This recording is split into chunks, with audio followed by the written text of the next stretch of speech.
2017, the bull market in crypto, was retail. What's great is retail is already in this trade, and we're going to get to front run Wall Street. That never happens. Wall Street front runs the individual. This time, the little guy gets his opportunity to front run Wall Street.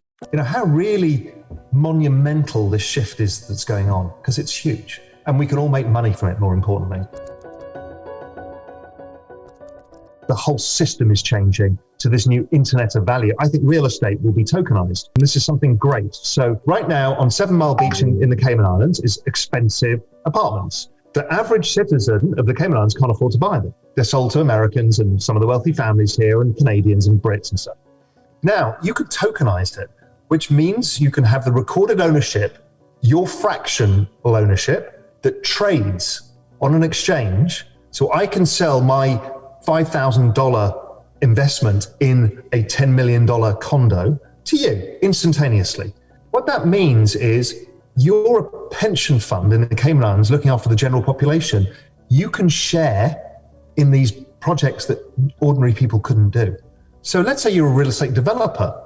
Well, you can now sell real estate, high-end real estate, to individuals, because you're not selling one thing, you're not creating a REIT, you're creating something that's instantly tradable. It was kind of like timeshare was, but this is a real ownership, recorded ownership, that I own a share of the property that you've just built.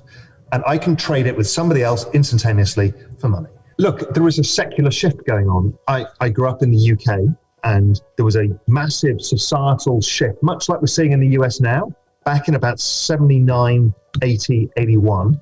And what happened was we lost the steel industry, the shipbuilding industry, the coal mining industry, and the tin mining industry all in one go. And that never came back.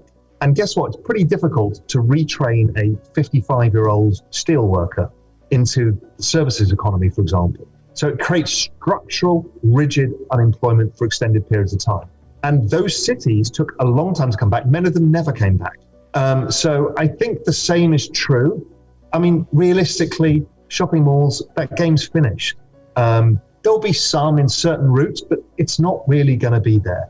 So I think there's a structural shift coming. And my guess is you'll end up buying shopping mall, knocking them down and building apartments, because need apartments because this massive millennial population can't afford, there's not enough supply. They need to get into stuff.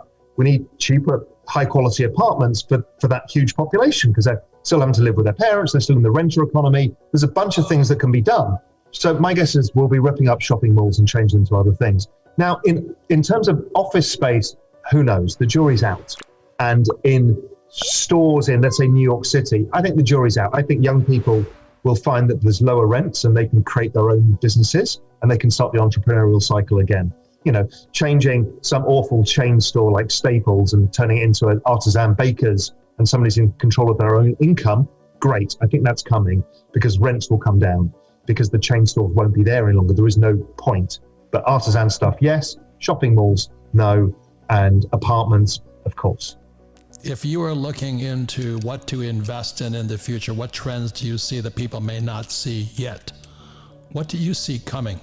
Look, I think this cryptocurrency trend overall is bigger than people can yet get their heads around. It's currently, the whole space is about a $1 trillion asset. My guess is we'll be talking about a $20 trillion asset plus in the next 10 years. So, okay, we don't get many of those opportunities. The other long forgotten one is emerging markets, because the US has dominated so much this last cycle that nobody invests in emerging markets anymore. India has a phenomenal demographic, high savings rate, low debts. It's completely the opposite of the US or Europe in terms of how it looks structurally. The probability of making money in India over the next 10 years, extremely high. And you know, if you look at the relative valuation of emerging markets, they're very cheap. So people have forgotten about these things, but my guess, if we come back in 5 years' time and have this conversation, everyone's going to be talking about the bets that they've got in India and some of these other big emerging market countries.